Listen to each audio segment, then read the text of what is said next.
The following is a Comfortably Zoned Radio Network production. Conference recording started. Okay. Good afternoon or evening, ladies and gentlemen. I'm here with two of my very good friends, George Case III and Pam Henderson, and we're going to have a nice conversation about basically old-time baseball. Welcome, both of you. Thanks very much, Alan. I'm looking forward to it, and it's nice to talk to Pam again. After a couple of weeks ago, we had a nice conversation, so we'll see where this leads today. Okay. Yeah, no pressure. Okay, who wants to start? Well, Alan, if you want me to start, I just wanted to compliment. Yeah, I wanted to compliment Pam because I really enjoy her posts on Facebook. And Pam, I wanted to mention or ask you how you really come up with some of those terrific articles and ads that you run. Do you have an index, or how do you do that? Because some of them are really very, very good. Well, thank you very much. I believe it or not, I have my sporting news. I use that a lot, and then I have the baseball magazines. And a lot of times it's just I pick one up, in the box, the top one. I go through it. I, run across something that looks interesting, and then I, go from there. Get on the internet, and I have a lot of books that I can reference, and I try to make it fun. And not get too bogged down in it. And, it's just really opportunity and I guess my zest for wanting to know more, about old baseball and players. And sometimes it's not necessarily a star player. It'll be just someone regular, and maybe I probably haven't heard of them or too much about a player that played in the 1930s or 40s, and a lot of times they have real interesting lives, and it's just kind of fun to sum it up, and share with people. I like sharing. Well, Pam, I was, what you're saying there is really interesting, and I'm just curious because a lot of those players that you're profiling in some of the articles, a lot of them really were minor league ball players. And the Sporting News was obviously, the baseball magazine of the world, and at the time they were covering the minor leagues. Now very few minor leagues are really covered, but you pick out some players.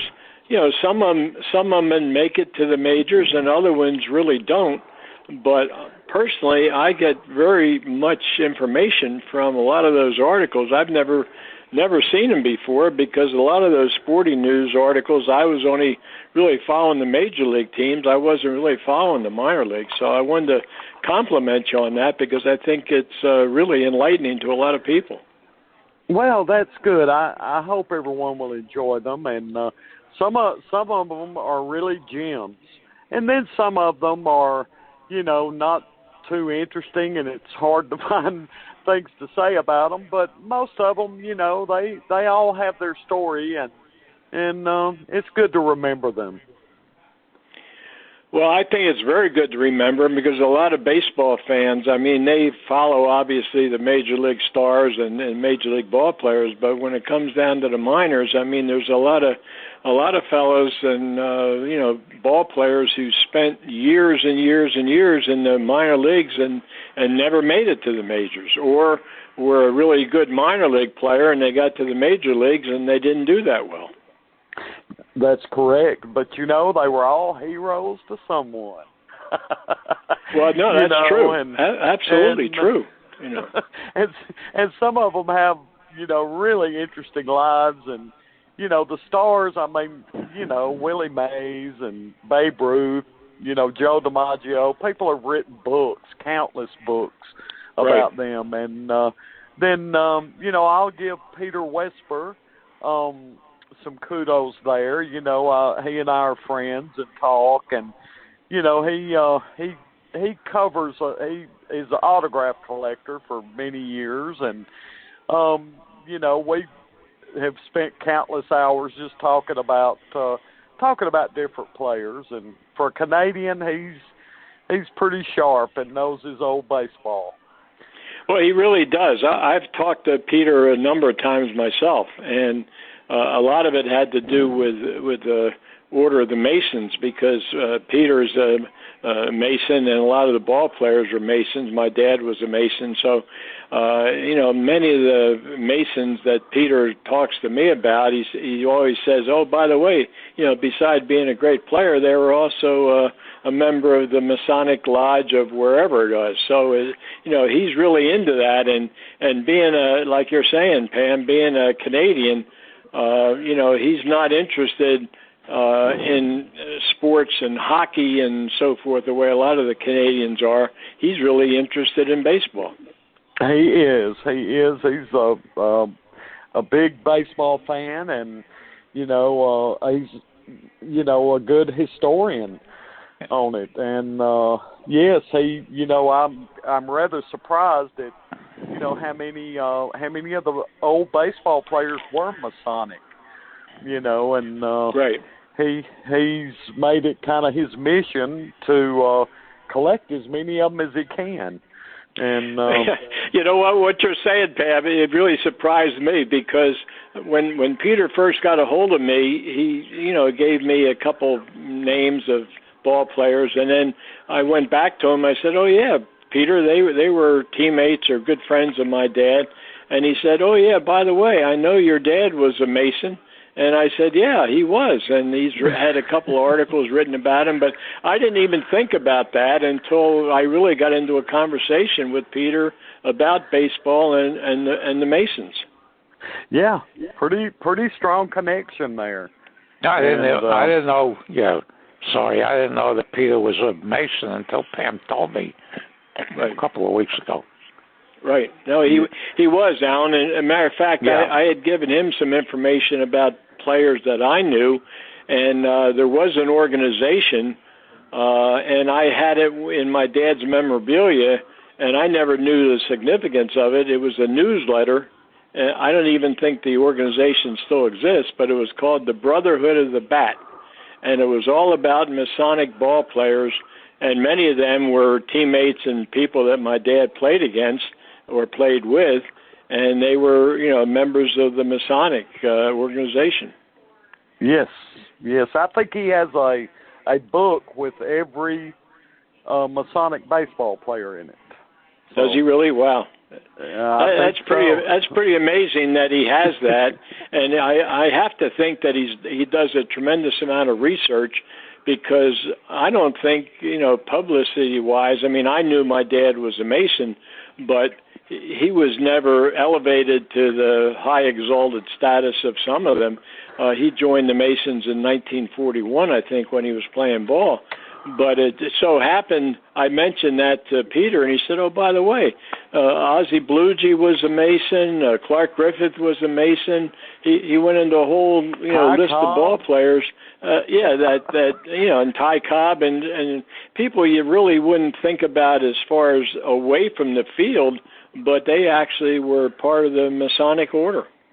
Yeah, it's really interesting, and it's my dad was a Mason and a Shriner, and so you know a little bit about it, but it's kind of I won't say a secretive thing, but they kind of are to themselves, and they do good things, and I commend him, and it's very interesting to find that out, that connection, and so. The one thing, Pam, that I have, and I shared it with Peter. My dad's half brother, Cliff Case, was a Mason, but he was also a Shriner, and he was very much involved in baseball. And I have a photograph from 1935 when Cliff Case organized an all-star baseball game, and I've got the photograph, and it has Jimmy Fox and Lefty Grove and quite a few other Major League ball players. prior to the ball game with their Shriners fezzes on. So cool. they're in their major league uniform, but instead of wearing a baseball hat, they're wearing Shriners fez. So yes, isn't that something? Oh, wow. I know I've helped Peter acquire some of his collection. You know, he lives in Canada, and right. you know, I've helped him out with that. And yes, anytime I see anything like that, I notify him, and he usually wants to pick it up and have it in his collection. And right, I commend him for that. And where in Canada is he? What's that? Where in Canada is he? He is in Kingsville. It's like the southernmost point of Canada, I think. It's a small town, and probably not too far from Detroit. Yeah, you know what, Pam? That's another thing. We're talking about World War II baseball and stuff in Canada. During the war, because there was a lot of rationing going on, and a lot of Major League ball players, in particular, my dad told me, when Washington was playing in Detroit, they would go over to Canada to get meat because they could not get meat here in the States because it was rationed. So, and Detroit was so close. I think it's just over the bridge into Canada, and that's probably very near to where Peter lives. Yeah, Windsor, near, I think, Windsor. Yeah, right across the bridge is Windsor, yeah. Right. So, and he's kind of a Detroit Tiger fan. And, he, like I said, he's kind of been motivated by his, his Masonic connection and different players. And, he's a Tiger fan, and he likes the Philadelphia, both Athletics and the Phillies, and he was a big Washington fan. And, we've talked a lot about Clark Griffith. He was a Masonic, and right.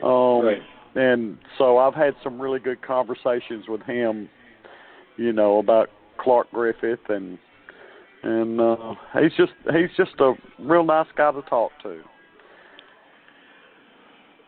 Alan, do you have some things you wanted to talk to Pam about? No, we were on the phone for a while before this. And anyway, George, I wanted to ask you if you did ever talk about playing against the Yankee dynasty in the late 30s.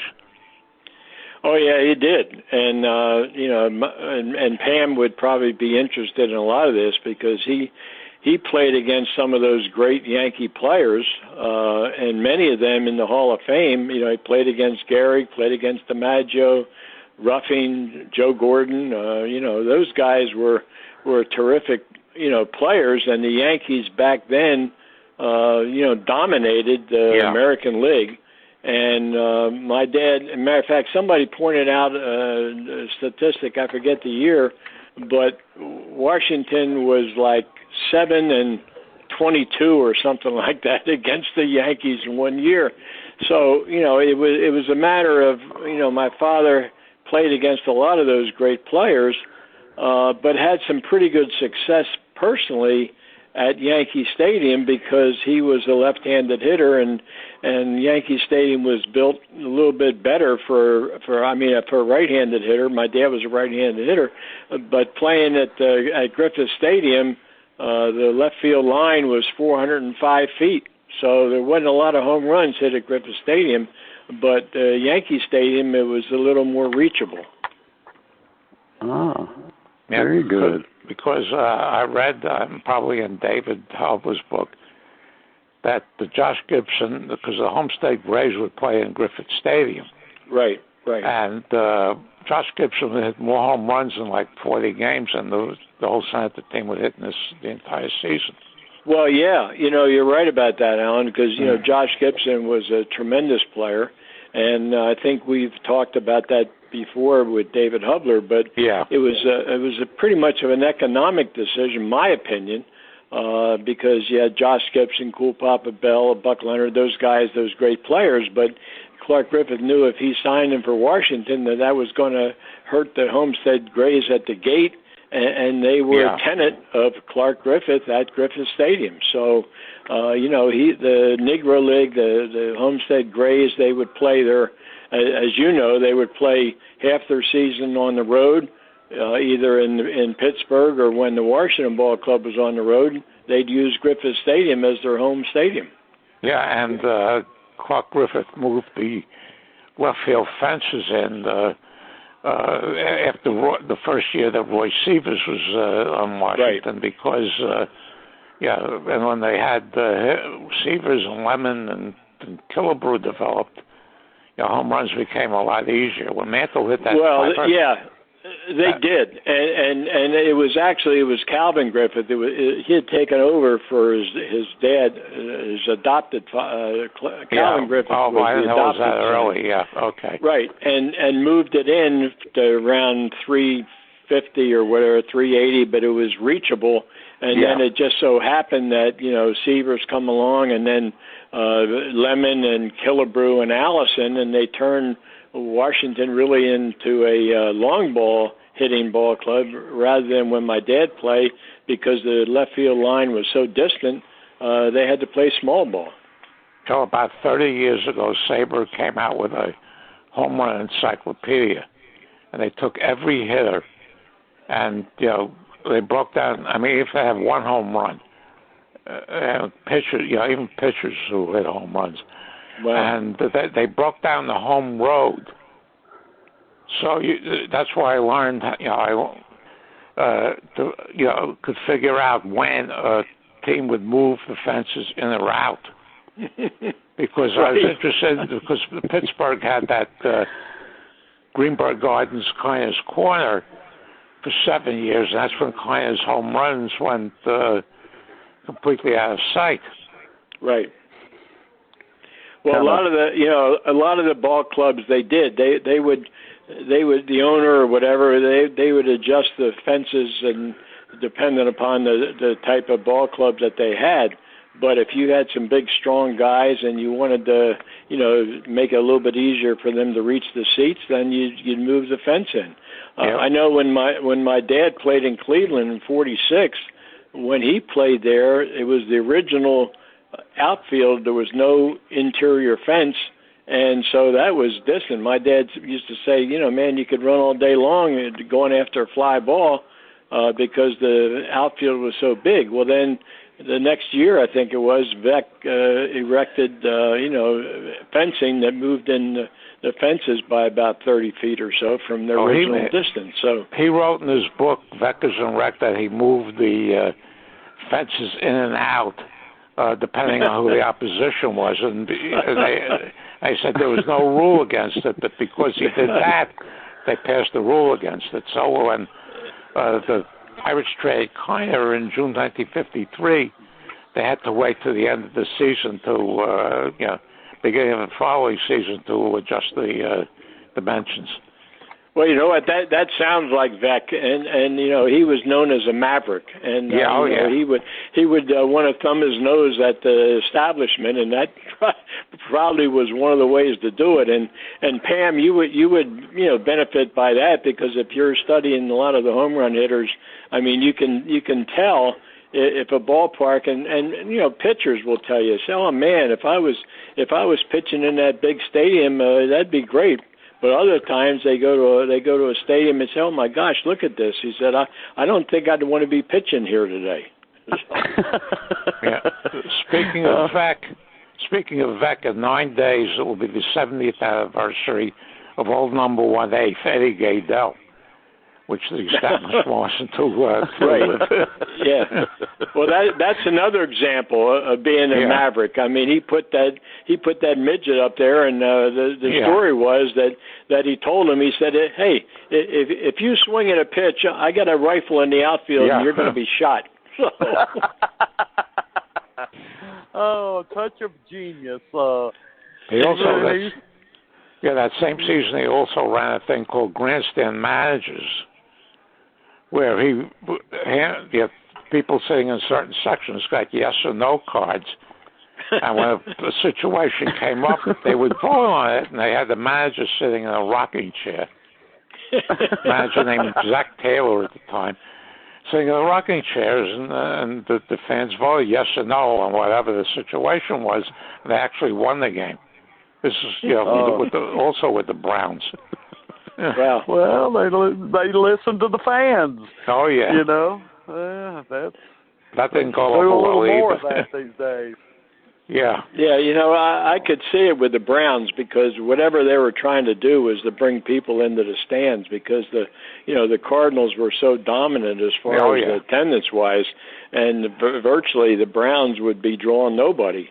And when in that 44 series you had the Browns against the Cardinals, the Browns surprised everybody by winning the American League pennant. And traditionally, the Cardinals were the strongest team in St. Louis, and the Browns, just like Philadelphia. I mean, for years, the A's were the dominant team. Then the A's went bad, and then the Phillies became the dominant team. So, very rarely would you ever find, back then, two teams of equal strength in a city. And there, except for when you had New York, and in New York you had three teams. So. Yeah, also the Braves most of the time was second fiddle to the Red Sox in Boston.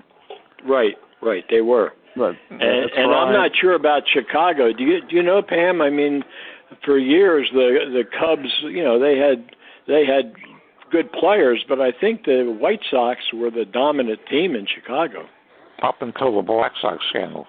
Right. Yeah. Well, I don't know. It just always seemed like there were more Cubs fans to me, but that's I didn't live there. Right. I had relatives who did, and I do know that you had to kind of choose sides. Who you were for, and you were either a Cubs fan or a White Sox fan, and they were pretty loyal. Well, they were, and Wrigley Field. I've been to Comiskey, but I was only in Wrigley Field one time, and a friend of mine had tickets, and he said, "You want to go to a Cubs game?" I said, "Yeah, I'd really love to," because being them, my dad was an American League ball player. I didn't really get into any National League ballparks, but legendary Wrigley Field. Friendly confines, and I mean, it was great. And this fellow I was with, by the way, this is interesting because you don't really see that today. He said, "Oh, by the way, I've got my tickets right here, and it's one of the tickets says obstructed view. What does that mean?" I said, "That means you're sitting behind a girder." So, yep, get a nice view of the pole. Yeah, right. So it was just one of those days where we were able to move a little bit so he could see. But he said, "Man, I didn't even know." He said, "Now I know why they were selling it at a reduced price." So. Yeah, because I went up with a friend of mine in June 1957. I was 14 at that point, and we got up there. Yankees were playing the White Sox in a doubleheader. And the line for the grandstand was wrapped around the block, so we decided to buy obstructed view behind home plate. And by the fifth inning of the first game, there were two empty seats in the row, a little to the left of us and then back of us. We went there. Nobody ever showed up. Well, you were fortunate, Alan, because that was good. Yeah. If it was a sellout or there were nobody, was not showing up, and you'd be sitting there, you'd be cranking your head around looking at the action because you wouldn't see it. And there's also a story that a couple of Chicago people told me that one time a elementary school teacher who was in the White Sox area wanted to take the kids on an outing to Wrigley Field. And it's told the kids they have to get permission from their parents first, and most of the parents came through and said, "I don't think this would be appropriate."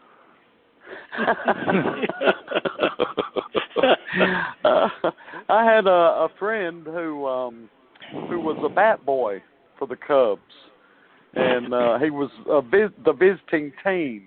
You know, a lot of times he, you know, would be the bat boy for the visiting team, which was kind of to his advantage, you know, because he got to meet other players from, you know, different teams. But he grew up there, and he said, I knew every inch of that park, you know, because he just grew up in it, and, you know, he loved it, and he was a huge Cubs fan, you know, and well, you know, Wrigley Field, I mean, it was so interesting, and I think, you know, we talked about Bill Veeck earlier. I think Veeck claimed, whether it was true or not, that he actually he planted the ivy on the outfield walls.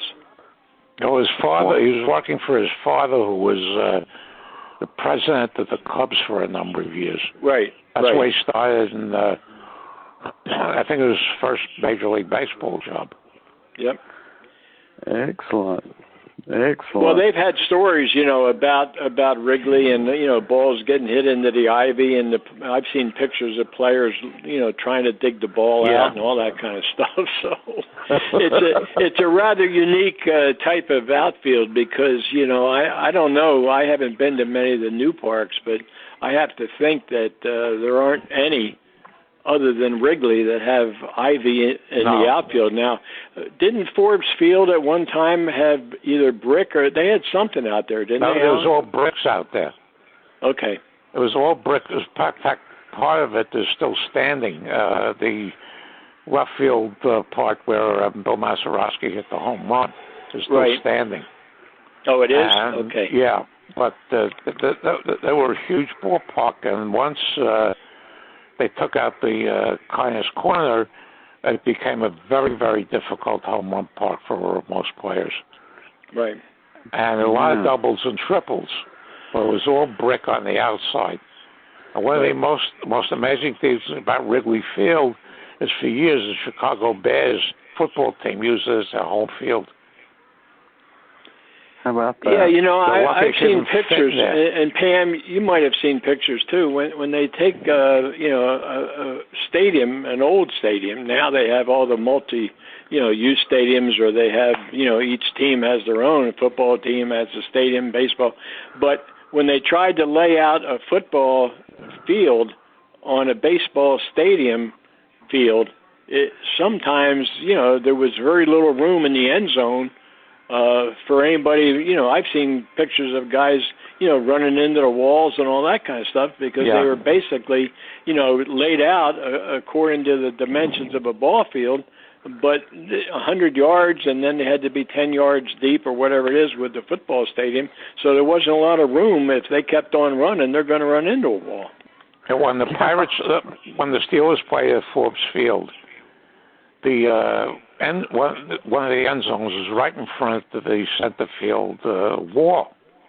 So the extra points and field goals would go over and out of Forbes Field. And these kids would kill each other for the ball. I mean, really kill each other. Yeah, I bet. Yeah. Oh, that's something. That's quite, you know, that's quite a prize. You get a football. You know, there's a lot of baseballs, but you get a football. That is a pretty good prize. So. Yeah. Yeah, it is. Yes, I'd say so. Hey, Pam, I wanted to ask you also, you'd mentioned, though, that when we spoke a couple of weeks ago, you were in the process of moving from Alabama, I think, to Florida or something? Moving down to Florida, yes.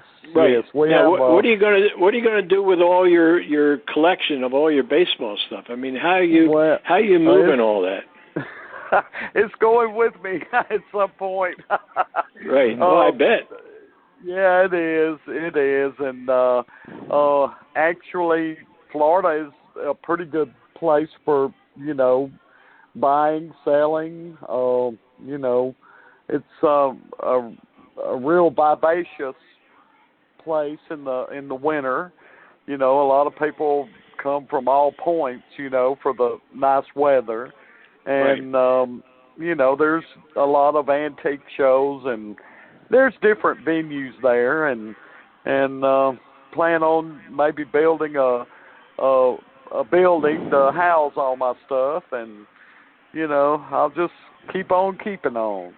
And we have a family home there. And so what town is that, Pam? It's a small place called Lake Placid, just like New York. Wow! But it's about 90 miles south of Orlando. The little town is full of lakes. It has a lot of little lakes all over. Yeah, there's a lot of lakes in that Orlando area. I know that. Yeah. Yeah, but this is interior. In other words, you're not on either the east or west coast. You're interior part of Florida, right. We're about an hour and a half from each coast. Right. So, okay. You can go to the Gulf or you can go to the Atlantic, and yeah. it's about a 2-hour drive to Miami. Right. About an hour and a half from Tampa. And my husband's family is from there. They've been there since before Florida was Florida, a state. And so, it's kind of like going back home in a way. I've been going down there for, 40 years. We go there and vacation and visit family and that sort of thing. So it's going to be different, but I'm looking forward to it and looking forward to those winters. Yeah, well, that's the thing. I mean, down where Alan and I here in the Northeast, I mean, winters are brutal. Right now we're getting summer weather. We're getting Alabama and Florida weather. It's like 100 degrees here today. But we're going to get a very bad heat wave up here from tomorrow through Saturday. Right. Mm-hmm. Well, they were talking about tonight. The Dodgers are playing the Phillies, and they were saying, the temperature at game time, which is right about now, is going to be like 95 degrees, which is crazy. We're having thunderstorms up here right now. So we just had one go through here about an hour ago, and it dropped the temperature a little bit, but it rained so hard everything gets flooded out. And if you're at a ballpark, if you're at a ballpark in the middle of a thunderstorm and lightning and stuff, you got to get out of there because it's dangerous. So. Yes. Where are you in Connecticut, George? I'm in Pennsylvania. So I live outside of Philadelphia, and Alan is up in New York. So we're used to this kind of weather in the summer. But on the other hand, you're going to be going down there in spring training and all that kind of stuff in Florida. Up here in February and March, we still got a lot of snow on the ground. Yeah, I don't know how I would fare in that. But I can tell you from ball players' point of view, Pam. My dad, he was always looking forward to spring training. Back then, that's what the players did because they basically were inactive in the wintertime. My dad was a hunter, so they used to hunt, but they weren't really doing all the lifting and all the physical stuff that they're doing today. But they would really look forward to spring training because they start to, get loosened up and get ready. But it was a nice, relaxed kind of atmosphere. Today, they're playing pretty serious baseball, and the game is so different than what it was back then. It was, at least from my point of view, it was much more relaxed. The fans would interact with the players and all that kind of stuff. Today there's not a lot of that goes on.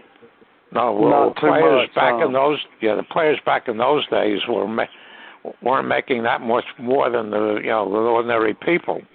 No, that's true. Now, forget it. Yeah. Where did your dad grow up, George? What's that? I'm sorry. Where did your dad grow up? Well, he grew up in Trenton, New Jersey. That was his hometown, and where I live we're just 15 minutes across the Delaware River from Trenton. And my dad's first professional contract was with the Trenton Ball Club. That was a farm club of Washington.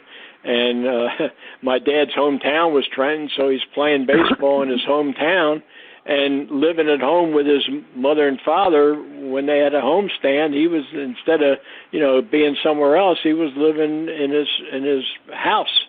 So. Oh, awesome. That's great. Well, I guess that was his hometown team. Did he go to a lot of their games? Yeah, it was. And his half-brother was able to convince the team started in York, and they were up for sale, and my uncle went in with a syndicate and bought the team, and the attraction was that he was going to have a hometown player, my father, bringing the fans in to watch him play baseball. So it was a rather unusual situation for my father to be playing baseball in his hometown, and he lived in the Trenton area all his life, and we've lived in this area all my life. So we're nestled right between New York and Philadelphia. Where I am, on the Pennsylvania side, the fans are really Phillies fans. Over in the Trenton side, on the New Jersey side, even though they're closer to Philadelphia, fans are really crazy about the Yankees. Well, how about that? You wouldn't think being on one side of the river or the other was going to have that much of an impact, but it really does. And whether you got the TV coverage or where you got the minor leagues or whatever it is, but the fans are following those players that are playing with that particular big league team, and some of them will do rehab in the area. Like the Phillies will do rehab in Reading. And the Yankees had a lot of their players before they moved from Trenton. They would do rehab in Trenton. So a lot of fans would come out, to see Major League ball players that they might not have a chance to see playing in a minor league stadium. Oh, awesome! That would be great. In those days, between the Sporting News, which used to carry the AAA box scores, and the Times used to put down the minor league standings of the top minor leagues, the 3 AAAs and the AAs, right? To some extent the A ball, so you were able to follow with it. Montreal was this, Toronto was that, all these teams, and you knew where they were. You knew what team ran them. Right. Now, like the Browns didn't have any AAA, but the Yankees had Newark and Kansas City. The Dodgers had Montreal and St. Paul.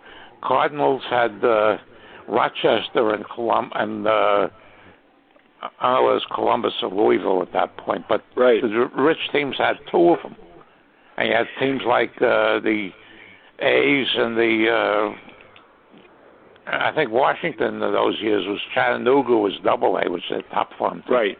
Right. That was Chattanooga was the back then was the highest classification that Washington had, which was AA.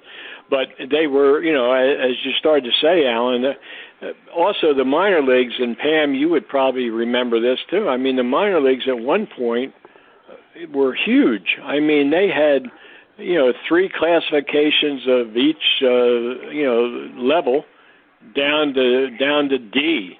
And, then they've had, short season and Major League Baseball, and I think they're making a mistake. They want to, cut back on a lot of the minor leagues, I guess, because of the money involved and that kind of stuff. But, a lot of fans and a lot of cities are going to really be deprived of seeing baseball. It's so sad. Yeah. I have a friend of mine that lives in Leesburg, Virginia. I used to work with him. He moved down from New York a couple of years ago. And he would go to 2 minor league teams. They'd go to Hagerstown, they'd go to Bowie. Right. And they were both, they lost their teams, both teams in the reorganization, which I think is probably coming from the analytics. People, and he hates it now. He hates baseball now for doing that. Yep. Yeah. Well, right here, not to belabor this, but right here in Trenton, the Trenton Thunder was a very successful AA franchise, the Yankees. Yeah. And this year, the Yankees moved 30 miles north of Trenton up into Somerset, New Jersey, and left Trenton with a 6,500-seat ballpark and no team to play in it. And the local fans and the local ownership was, really unhappy because not only was it a source of income, but it becomes a real point of pride for the city to say, here, we have a very successful, minor league franchise and no franchise. No, I was there once, Sabre Philly chapter had a meeting down there one year, and the stadium had a river right behind it. Yes, the Delaware River is right behind it. Yeah, and it's beautiful. Alan, I might have met you there because I spoke there at a Sabre meeting that they had at Waterfront Park. They also had a panel one year, and I was asked to participate on the panel with Al Downing, who's from Trenton. And Al and I are very good friends, and when we got together afterwards, he said, I'm glad I didn't have to pitch in this ballpark. He said, the outfield, pretty much standard, it's like 335 feet down the line. Yeah. And, that is reachable.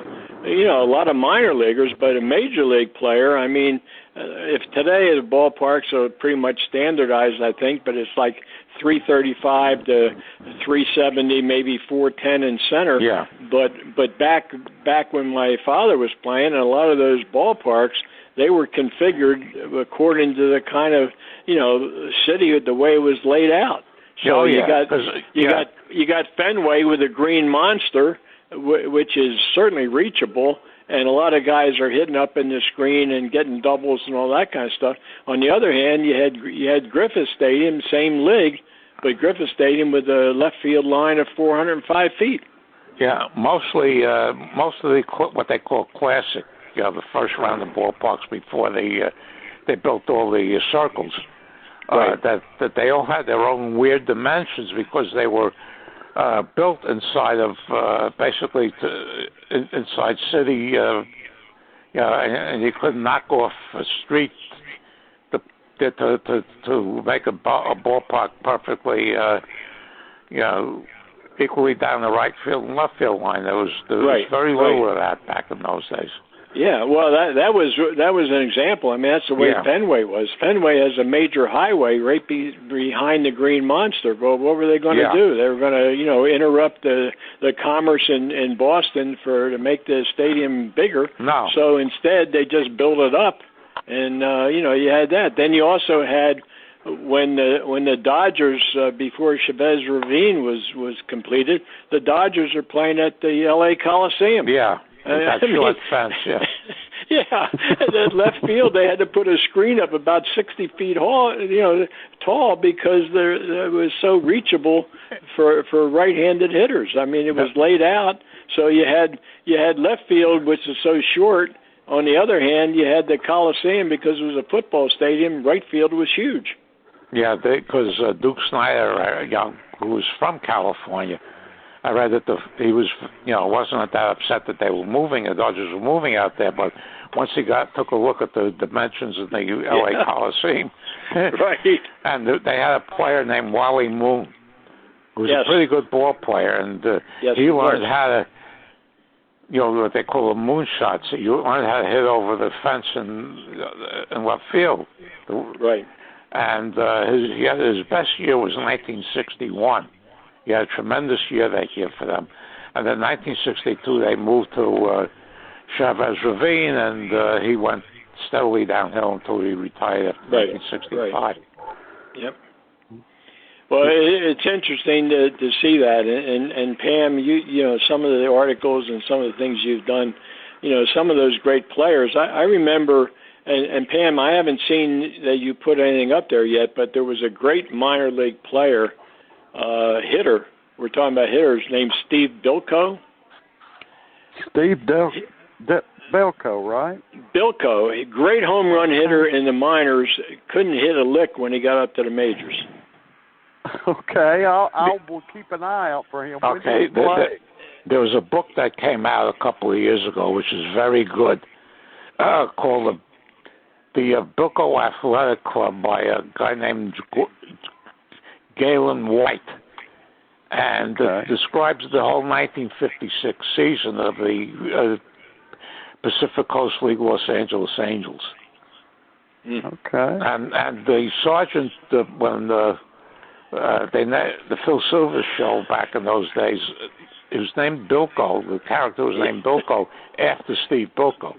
Well, you know what, Al? I remember the show, but I didn't remember that was the connection to Bilko. Yeah, wow. There's a picture I saw of Phil Silvers with Steve Bilko. But there's a lot of very good nuggets in this book. A lot of very good nuggets in that book. I highly recommend it when I'm in a baseball book group. I highly recommend that one. And I don't recommend a lot. Yeah. Well, I think a lot of the books, I mean, I have some books, and I like books that are based upon history and all that kind of stuff when it comes to baseball and World War II and all that. But, you know, some of the books, I mean, I was given some books, and I think they're, you know, half of them are fictitious.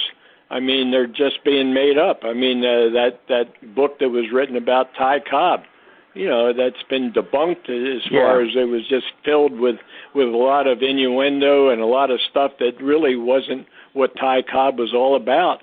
And yet it became a bestseller, and a movie was made and all that kind of stuff. But, you know, for a lot of people, if you're just reading about a player, you better make sure what you're reading is accurate, because that's just the way, you know, athletes are. I mean, I can recall, you know, certain people, they would say, hey, I don't want to talk to that guy because he's going. I mean, Ted Williams was that way up in Boston.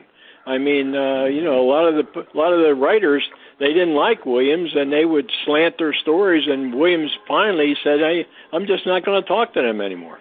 Yeah, Steve Carlton did that same thing in Philadelphia. Right. And Carlton was a guy. You know what, Alan? You mentioned Carlton. I mean, living here in this Philadelphia area, when Carlton was playing for the Phillies, he wouldn't talk to anybody. All of a sudden, you know, now he's retired, and that's all he wants to do is talk. They're no threat now. Yeah, right. That's it. I read about Vic and it really disturbs me to, you know, see people make a comment and they'll say, well, I read this in that book, and I just hate him. You know, people shouldn't let that have that kind of influence on them. You know, no, I read a book. I have a book that came out in the 40s, written by a man named Henderson, of all things, of all people, and it was the first book that came out that totally debunked the whole Abner Doubleday myth. Oh, yeah. Well, that's an instance where, you know, when you're talking about Doubleday, I mean, you know, supposedly, you know, the ball was found up in Cooperstown. Yeah, no, that's Doubleday and all that nonsense. kind of stuff. And people said, you know, did the research and said, yeah, Doubleday wasn't even near there. He was fighting the Civil War, and yet back then, before they did a lot of research, they had the Centennial of Baseball patch, and that was saying that baseball was founded in 1839. And 1939 was the 100-year anniversary. Yeah. But, you know, the fact is that Abner Doubleday, as far as the research I've done, had absolutely nothing to do with, you know, founding the game of baseball. And yet, you know, this Hall of Fame and the Clark family, you know, they seized upon that story and made it great as far as Cooperstown. But in fact, Doubleday, from what I've read, wasn't even near there. No, this is a thing. Albert Spalding, who was, you know, the big deal back in the 1890s, right, did not want to give the impression that baseball had evolved from British rounders. Right. So he wanted to say it was American, and the biggest lie he could come up with was Doubleday, the myth. There was even a stamp issued in 1939 commemorating the 100th anniversary of it. Right. Wow. Well, wasn't Alan and Pam, maybe you would know for sure, but wasn't baseball, when you said rounders, wasn't rounders a British game? Yes. I didn't want to give the British credit for anything. Right. Okay. Yeah. That's why here where I live, they're still fighting the Revolutionary War. Oh yeah. Oh what is it, cricket? Isn't that a similar? Well, cricket, yeah. And I've seen cricket played, and I think it's the most amazing game. I have no idea what they're even doing. They stand up there and they hit with that thing, and they're running wickets and knocking stuff over, and they hit foul balls, and a foul ball is like a home run. I mean, I don't understand the rules at all. Yeah, all I know about that is, a game can take 2 to 3 days. Right. It's bad here now. Yeah. Yeah, isn't the bat flat on one side? Yeah. Or? Yeah. Yeah. Yeah, it is. It's flat, and the players wear some kind of knee guards or something, and they do the pitchers do some kind of crazy wind up, and they bounce the ball, and the guy's got to hit it, and I just don't, to me, I mean, one time I found a cricket bat and I gave it to somebody. I said, hey, this is a nice thing to put over your mantle, but I don't know how you'd even play the game. Oh, well, maybe we picked up essence from the British. Well, that's why I say around here, we talk about the British. I mean, if you look at everything, you're driving on a different side of the road, you're using, different language that's supposed to be the same language, and yet you don't even know half the time what they're even talking about. My daughter lives in England, so she married an Englishman, so I've been there several times, and right. It's fantastic. But they're mostly a football, soccer, yeah. And, well, the soccer, right? Soccer, yeah. That is that's their national, their national type sport. But they do it terrific. That's why, like, when you're watching the Olympics, I mean, you're seeing some of these great sports, which, are very popular in other parts of the world. But here, I mean, we're so driven by the economics. I mean, if you're not a revenue sport, you don't get much attention. That's true. The Yankees and Red Sox played 2 games over in England in 2019. Yes. And the first game was, the Yankees beat them, I think it was 16-12 or 16-13, and there were 4 6-run half innings in that game. Neither pitcher got through the first inning. Somebody asked me what I thought of it, and I said it looked like baseball. I don't know what it was, but it looked like baseball from time to time. And then the second game, I think, was 12-8 or whatever. But it was really insane. Yeah. Well, where did they, Alan? Where did they play that? Did they play that in Wembley? Wembley Stadium. Yeah. Right. Yeah. Which is a big, a huge soccer stadium. Yeah. And, that's where when the NFL plays games over there. That's where they play it. Yeah. Right. Yeah. Yep. It's a historic stadium, very much so. And baseball never took. They had world tours. Back one after 1888 and one between 1913 and 1914. I've read a few books on this, and the English never liked it. Right. So I don't know. Yeah. I could see football, making it there before baseball. Yeah, but the only major sport that we have here that's basically universal is basketball. Right. Yeah. Well, do they have basketball? When you see the quality of basketball, I mean, from what it had been, and I've been a former player myself, but I knew a lot of guys who were, playing college or pro basketball, and they were really skilled. And you could tell the Europeans were very mechanical, and they didn't do much. I mean, now you can see the level of play. I mean, they've really come up, and they're giving the U.S. Some trouble. Now that Olympic game, the American women against the Japanese, well, we had a huge height advantage. Yeah, obviously, Yeah, but as far as the shooting and all that kind of stuff, some of those Japanese girls were incredible with 3-point shots. So, I mean, there was a lot of. I can remember one year. I think it was the Dream Team in '92 or whatever it is. U.S. was so tired of losing that they decided to stack the U.S. Olympic team with the greatest players in the world. And the NBA, yeah. Yeah, and we were winning games by 50 or 60 points. Well, now, 20 years, 30 years later, a lot of the games are, close and we're losing some. Yeah, well, me with, I've been following basketball almost as long as I've been following baseball because, it's the city game here, and I don't like the three-point shot. Right.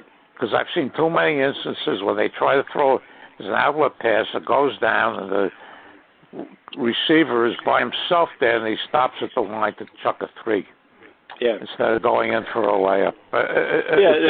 Alan, they do that, and I know we're supposed to be talking baseball, but they do that, and I've also seen them when they're driving down the court, and they'll kick it out to the 3-point shooter on the line or whatever. Yeah. Yeah. So instead of going in where before the 3-point shot, I mean they're going and driving the line, and it's a different game. It's just the way exactly. Yeah. Right. So. Kind of lazy. Yeah. It's the equivalent of everyone trying to hit a home run. Yeah. Well, that's it. I'm glad you got us back to baseball, Pam, because that's the thing that drives me crazy. And I showed you, and you made a comment about the bat that my dad was given by Louisville, because that's what the players did back then. They weren't home run hitters. They had a thick handle, small knob bat. Today everybody wants to hit home runs. And, as a result, they're using thin-handle whippy bats, and they're taking, instead of 2 strikes and protecting the plate, they're still trying to hit one out. And so the result is a huge number of strikeouts. The fundamentals are awful. I was telling Pam earlier that the Yankees, the last couple of days, they have first baseman throwing the ball to third base when nobody was covering. And the Yankees, last night, they had a runner on third and nobody out, didn't score. Then they had runners on first and second, nobody out, and didn't score. I mean, it's just, I bet they were, and I didn't see the game, but I bet they were trying to hit it out rather than move the runners over. Oh, yeah. And the ultimate, of course, is when that Pirate first baseman was now in Korea. Tried to run Baez who's on the Cubs, down between home plate and first base. Yeah. That was the ultimate. Hey, I saw that. I said, I thought I've seen everything now, but that was amazing. I said, how could you do that? I watched at least a dozen times after it happened. It was on YouTube. Went viral on YouTube. I still couldn't believe what I was watching. It was incredible. Hey, Pam, I want to thank you, and I know, Alan, you want to probably close this up because we've been on here. We could talk for hours about this. I know stuff, that, yeah. It's been fun. It's been fun, and I appreciate the invite and enjoy listening to you guys and getting your input and it's very, very good. Yeah, George. We enjoyed it. Yeah, thanks very much. Okay, Pam. George. Before you go, I want to thank you for accepting this because it means a lot to Pam and myself, and we really appreciate the fact that you're joining us once a month for this. Hey, my pleasure. You just keep me in the loop so I know what the days are, so I can mark it on my calendar. Sure. All right. Okay. Thanks very much. Thank you. Bye-bye. Thanks, Alan. Good night, Pam. Bye-bye. Good night. Bye-bye. The proceeding has been a Comfortably Zoned network production. You are advised to keep your dreams wet, your humor dry, your children and grandchildren out of military recruiting offices, and off the laps of clerics who wear dresses. Thank you for listening, everyone. Happy trails.